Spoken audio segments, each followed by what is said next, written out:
आज के इस वीडियो में हम प्रेडेटर वर्सेस वुल्वरीन के तीसरे इशू की कहानी शुरू कर रहे हैं। पिछली बार हमने देखा था कि वुल्वरीन वेपन एक्स की लैब में कैद है। वैज्ञानिक उसके शरीर पर खतरनाक एक्सपेरिमेंट कर रहे हैं और उसकी हड्डियों पर एडामेंटियम चढ़ाने की कोशिश में जुटे हैं। लेकिन इसी बीच उस पुराने प्रेडेटर ने उसे ढूंढ निकाला है। वो सुरक्षा को तोड़ते हुए लैब के अंदर घुस चुका है। सालों के इंतज़ार और लंबी खोज के बाद वह शिकारी आखिरकार अपने शिकार यानी वुल्वरीन का अंत करने के लिए उसके सामने आ खड़ा हुआ है। कहानी की शुरुआत होती है आज के समय के कनाडा से। हम देखते हैं कि वुल्वरीन एक नदी के तल पर एक बहुत बड़ी चट्टान के नीचे दबा हुआ है। लोगन अच्छी तरह जानता है कि वह बहुत बुरी स्थिति में, अगर वह जल्दी इस चट्टान से आज़ाद नहीं हुआ तो ये उसकी ज़िंदगी का आखिरी पल हो सकता है। इस जानलेवा हमले के बावजूद वुल्वरीन अब अपने दुश्मन यानी प्रेडेटर को बेहतर तरीके से समझने लगा।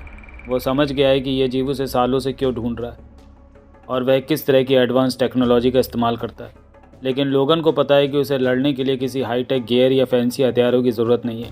वुल्वरीन को आप बिना किसी साजो सामान के भी जंगल में छोड़ दे तो अभी वह उतना ही खतरनाक है। प्रेडेटर भले ही मशीनों और हथियारों पर भरोसा करता हो, पर वुल्वरीन का सबसे बड़ा हथियार उसका अपना शरीर और उसके सर्वाइकल स्किल्स हैं। उसे बस एक मौके की तलाश है।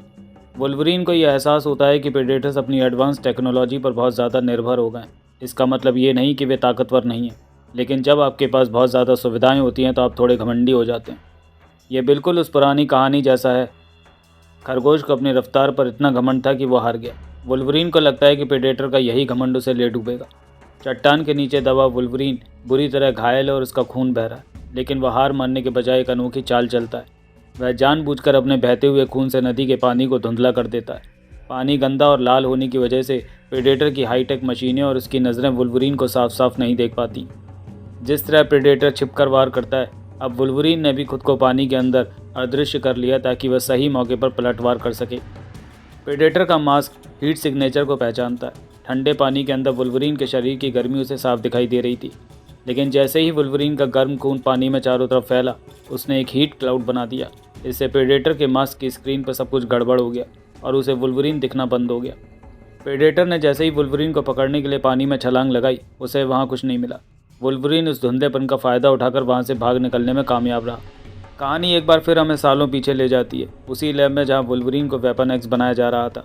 प्रेडेटर लैब के अंदर पहुँच चुका है और वहाँ लगे कंप्यूटर मॉनिटर्स पर सब कुछ देख रहा है। वह गौर से देख रहा है कि वैज्ञानिक वुल्वरीन के साथ क्या कर रहे हैं, उसे कितनी तकलीफ दे रहे हैं और उसके शरीर को कैसे बदला जा रहा है। वो अपने शिकार को करीब से समझ रहा है। वुल्वरीन को वेपन एक्स लैब का अपना समय बिल्कुल याद नहीं है, क्योंकि उस वक्त उसे पूरी तरह बेहोश कर दिया गया था और उसका शरीर एडामेंटियम से भरा जा रहा था।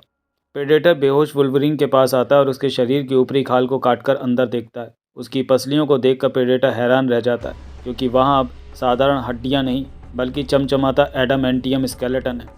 उसी पल वुल्वरीन को होश आ जाता है। वह अपनी पूरी ताकत झोंककर अपने क्लॉज बाहर निकालता है और सीधा प्रेडेटर के शरीर में उतार देता है। हमला तो ज़बरदस्त था, लेकिन वुल्वरीन इस वक्त बहुत ज़्यादा कमज़ोर है। वह एक बार से ज़्यादा कुछ नहीं कर पाता और बेदम हो जाता है। प्रेडेटर को गुस्सा आ जाता है। वो अपनी जेब से एक छोटा सा डिब्बा निकालता है जिसमें एसिड भरा है। वो बेरहमी से उस तेज़ाब को सीधे वुल्वरीन के मुंह के अंदर उड़ेल देता है। जैसे ही प्रेडेटर ने उसके मुंह में तेज़ाब डाला, वुल्वरीन का दम घुटने लगा। वह तेज़ाब उसके मांस को अंदर ही अंदर गलाने लगा। धीरे धीरे वुल्वरीन की आंखों की रोशनी फीकी पड़ गई और उसकी जान निकल गई। उसके चेहरे का सारा मांस गल गया और वहाँ सिर्फ चमचमाता एडामेंटियम का कंकाल बचा रह गया। जब प्रेडेटर को पता चला कि वुल्वरीन की हड्डियाँ अब एडामेंटियम की हो चुकी हैं, तो उसकी नज़रों में वुल्वरीन दुनिया का सबसे कीमती शिकारी बन गया। उसके लिए यह कंकाल उसकी पूरी कलेक्शन की सबसे शानदार ट्रॉफी होने वाली थी। प्रेडेटर ने वुल्वरीन के उस कंकाल को उठाया और वहाँ से निकल गया। वह उसे अपने स्पेसशिप पर ले गया। सरकार ने वेपन एक्स प्रोजेक्ट पर अरबों डॉलर खर्च किए थे। जब उन्हें पता चला कि लैब की सुरक्षा टूट चुकी है और उनका सबसे कीमती हथियार यानी वुल्वरीन गायब है, तो उन्होंने तुरंत अपनी पूरी ताकत झोंक दी। जैसे ही प्रेडेटर का जहाज उड़ान भरने की तैयारी कर रहा था, आसमान में फाइटर जेट्स ने उसे चारों तरफ से घेर लिया। इससे पहले कि जेट्स हमला कर पाते, प्रेडेटर ने फुर्ती दिखाई। उसने अपने जहाज से निशाना साधा और एक फाइटर जेट को पलक झपकते ही मार गिराया। प्रेडेटर अपने जहाज की रफ्तार बढ़ाकर धरती के वायुमंडल से बाहर निकलने की कोशिश करने लगा, लेकिन बचे हुए फाइटर जेट्स उसका पीछा छोड़ने को तैयार नहीं थे। जहां एक तरफ बाहर आसमान में मिसाइलें चल रही थीं, वहीं जहाज के अंदर वुल्वरीन का वह एडामेंटियम कंकाल पड़ा हुआ था। प्रेडेटर को लग रहा था कि उसने जीत हासिल कर ली है, पर वह एक बहुत बड़ी बात भूल रहा था।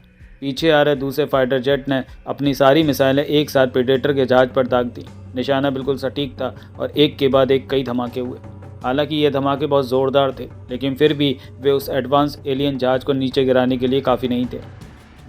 जहाज़ के अंदर एक चमत्कार होता है। वुल्वरीन का गुस्सा जाग उठता है। शायद बाहर हो रहे मिसाइल धमाकों के झटकों ने वुल्वरीन के हीलिंग फैक्टर को सक्रिय कर दिया और उसे नींद से जगा दिया। वुल्वरीन के एडामेंटियम क्लॉज बाहर निकलते हैं और वह पागलों की तरह जहाज़ की दीवारों को फाड़ने लगता है।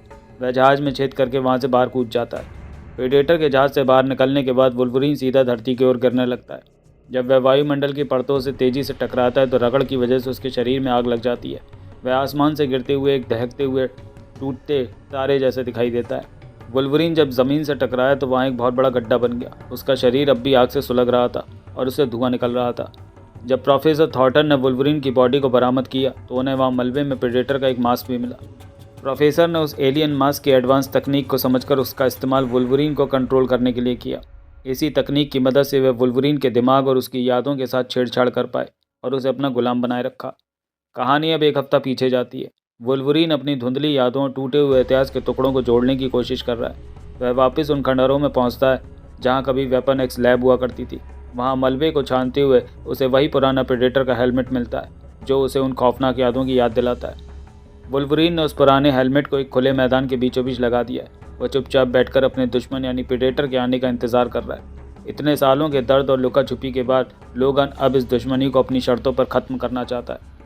लेकिन इस आखिरी मुकाबले से पहले कहानी हमें एक बार फिर पीछे ले जाती है। सालों पहले वुल्वरीन जापान गया था। वहाँ उसने मरमासा के पास ट्रेनिंग ली थी।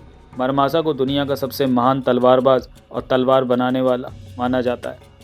लोगन वहाँ दिन रात पसीना बहाता था, लेकिन मरमासा की एक सख्त शर्त थी। ट्रेनिंग के दौरान वुल्वरीन कभी भी अपने क्लॉज का इस्तेमाल नहीं करेगा।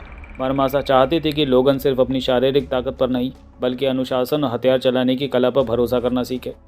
मरमासा ने वुल्वरीन से कहा था, जिस दिन तुम्हें अपने पंजों की ज़रूरत पड़ेगी उस दिन तुम तलवारबाजी में इतने माहिर हो चुके होगे कि तुम न सिर्फ मुझे बल्कि पूरी की पूरी सेनाओं को हरा सकोगे। वे चाहते थे कि वुल्वरीन अपनी जंगली प्रवृत्ति के बजाय अनुशासन से लड़ना सीखे। आज के दिन वुल्वरीन और मरमासा एक दूसरे के खिलाफ नहीं बल्कि एक दूसरे के साथ मिलकर लड़ने वाले हैं।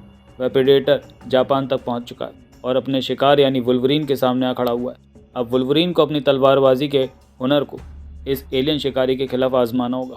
तो दोस्तों, इस कहानी के बारे में आप क्या सोचते हैं नीचे कमेंट्स में ज़रूर बताएं। भले ही इस भाग में पिछले अंकों जितना धमाकेदार एक्शन ना रहा हो, लेकिन वुल्वरीन के इतिहास के नज़रिए से यह बहुत दिलचस्प है। ये देखकर हैरानी होती है कि प्रेडेटर हमेशा से वुल्वरीन के पीछे लगा हुआ था। यहाँ तक कि जब वुल्वरीन वेपन एक्स लैब में था तब भी प्रेडेटर ने उसे अगवा करके अपने जहाज़ पर ले जाने की कोशिश की थी। हालांकि वुल्वरीन को ले जाने की उसकी वह कोशिश नाकाम रही।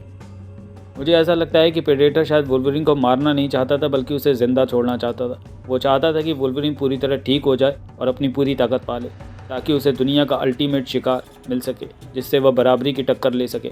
लेकिन ऐसा लगता है कि उस वक्त प्रेडेटर कोई जोखिम नहीं उठाना चाहता था। उसने वुल्वरीन को वहीं टेबल पर ही ख़त्म कर दिया, ये सोचकर कि अब वुल्वरीन का खेल खत्म हो चुका है। प्रेडेटर की सबसे बड़ी दिक्कत ये थी कि वह वुल्वरीन को पूरी तरह समझ नहीं पाया था। उसे वुल्वरीन की हीलिंग पावर और उसकी असली काबिलियत का अंदाज़ा नहीं था।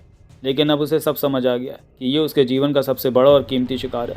अपनी दीवार पर सजाने के लिए इससे बेहतरीन ट्रॉफी उसे दूसरी नहीं मिल सकती। अब वुल्वरीन सिर्फ एक मामूली इंसान नहीं रहा, उसका पूरा कंकाल एडामेंटियम का बन चुका है जो इसे ब्रह्मांड की सबसे दुर्लभ और मजबूत चीज़ बनाता है।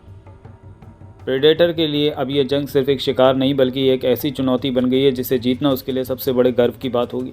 वुल्वरीन की काबिलियत देखकर अब प्रेडेटर भी हैरान होगा। जिसका मांस पूरी तरह गल चुका हो और जिसकी खोपड़ी के अंदर का हिस्सा तेजाब से पिघल गया हो, वो फिर से अपने पैरों पर खड़ा हो गया।